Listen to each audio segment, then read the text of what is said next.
Good morning and welcome back to the farm. Today we're going to add a solar panel to one of our small arrays. I guess the question is, do you know how to do that? Or maybe the bigger question is, should you do it? Let's talk about it. This is a small array that we're going to expand today. Basically it's two panels. We're going to make it and install a third panel. When you order a single panel and it comes in either FedEx, UPS, or USPS, this is how it looks. Let's open the box. And this is the packaging. They come in, they're pretty stout. I actually had a USPS driver dump 3 of these in the driveway one time. And the panels came out pretty unscathed. So, I mean, they're pretty stout little guys. As you can see, that's where the diodes go, and these are the connection wires. They have the different male and female connectors. Pretty standard stuff. This is the bracket that I will bolt on to the solar panel.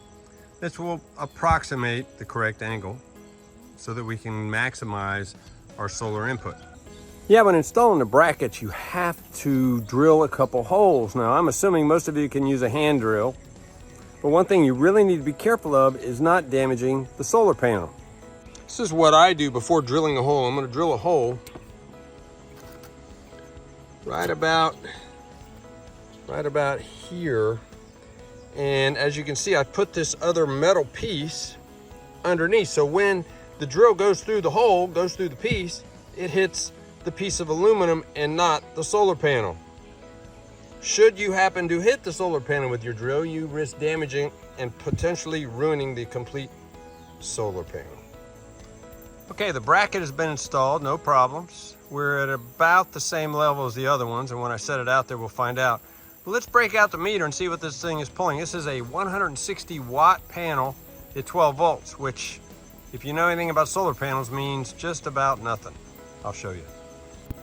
Okay, we've got the meter, and it is showing 20.67 volts on a 12 volt panel. And it is showing 6.77 amps. Now this is in full sun, no load, but those are what the actual panel is throwing at the moment.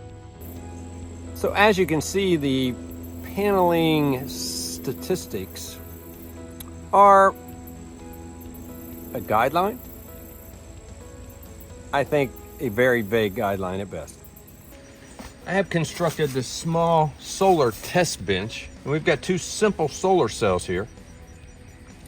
You need to think of these solar cells as batteries. Both have a plus and a minus, just like a regular battery.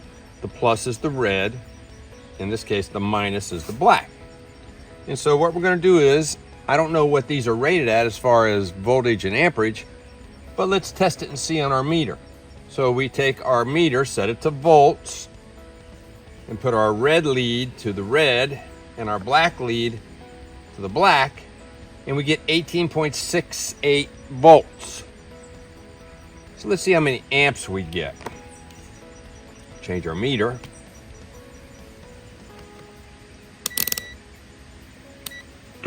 See how many amps we get from the same solar cell. We get 0.33 amps. Okay, why do you need to know that? Because volts times amps equal watts, and all solar systems have a maximum amount of wattage, voltage, and amperage that need to go in. So what we need to talk about here is series and parallel. So let's take our meter, set it aside for a minute. This, again, just like a battery, we take our other solar cell, and you can see they've got pluses and minuses, or red or black. If we want to run this in series, we take our red and black and tie it together.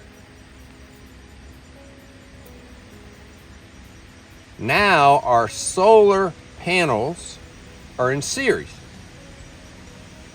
What does that mean? What that means is that your voltage will now be doubled, but your amperage will stay the same. We have our wires tied in series. Let's see what happens to our voltage. So we're going to put our meter back to voltage. And let's see what happens when we put the red to the red. And now the black from the other solar panel, because it's tied, they're tied together, to here. And now we have 37 volts. Now remember, the voltage and amperage are dependent on the sun and how much I'm leaning over the panel and everything else. But now we're up to 37.31 volts. Let's say your system, your solar system was good up to 40 volts. Well, this would be perfect. But if you added a solar panel, a second solar panel, like this one, and your system would only handle, say, 30 volts, well, then you would basically have a problem with your system and probably burn something out. Let's talk about parallel for a minute. A parallel circuit is different. Now, we'll untie our wires here. Again, two different sets of wires coming from our solar panels, from our test panel. What we're going to do, in order to make this parallel, we're going to take the plus and the plus and the minus and put them together. Now, what this does, it will keep your voltage consistent, but it will make your amperage go up. So let's test now. We have two solar panels together. So let's test to see what our voltage is with two solar panels in parallel. We are at 18.7-ish volts with two solar panels. Interesting, but what happens to our amps? Let's look. Change our meter.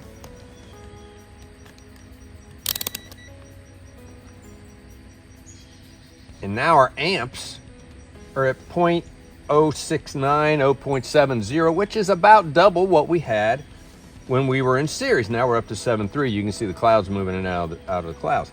Nonetheless, again, if our charge controller only allowed us to have 30 volts, but we were allowed to have, say, 0.075 amps, this would be perfect, and you could add that panel. But if you go over either the voltage or your amperage in your system, you're going to burn something up. So you've got to be careful for that. So you need to know your specs. You need to know what your panels are going to put out. That's why we tested them by themselves before we started.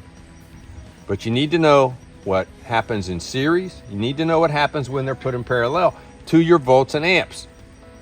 Remember, volts times amps equal watts. Now, there is one other thing you can do, and we're not going to spend any time with it today, but you can put things in what's called series parallel. It takes more panels than what we have here, but in essence, you would tie these two panels in series, tie two more panels in series, and then make them in parallel. That offers benefits as well. Again, that's above and beyond what we're going to do today, but nonetheless, it's certainly a third configuration that you may need to take into consideration. All this can be calculated either in Excel, or you can do it online. A lot of these places, you just add in the volts and the amps, and it gives you the watts and what you need to do and how many panels and charge controller specs and blah, blah, blah, all this other stuff. So you can look online if you have any questions, or you can send me a message. I'll try to help you where I can. Now, after doing the math and checking everything out, which I did before I ordered the panel, by the way, we're good to go. So let's see what our solar panels are currently pulling and compare them to after we install the panel. This is the power we have coming in from the 2-panel array at the moment. Now we're getting ready to hook up the third panel and see what we get. This is 40.18 volts. And this is 6.98 amps from the 2 panels that we have outside. As you can see, our voltage has gone up considerably. We're at 59.9495 volts, and that is exactly where we need to be. Now that the third panel is hooked up, you can see we're still getting about the same amount of amps. We're at 7.24 amps. Now you've got to allow for the sun and clouds and all that other stuff, although it's primarily a sunny day. Look, a lot of these people, when they talk solar, they want to sell you something one way or the other. Look, everything that you have seen today was got off of Amazon or Harbor Freight. It's relatively inexpensive to do it yourself. If you hire somebody to come in here, your expenses are going to go through the roof. This is not hard. This is not a NASA thing. You can do this.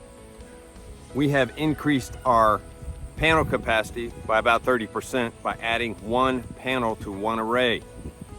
Our charge time's cut down by about an hour. It's a big deal. Until next time, see you down at the barn.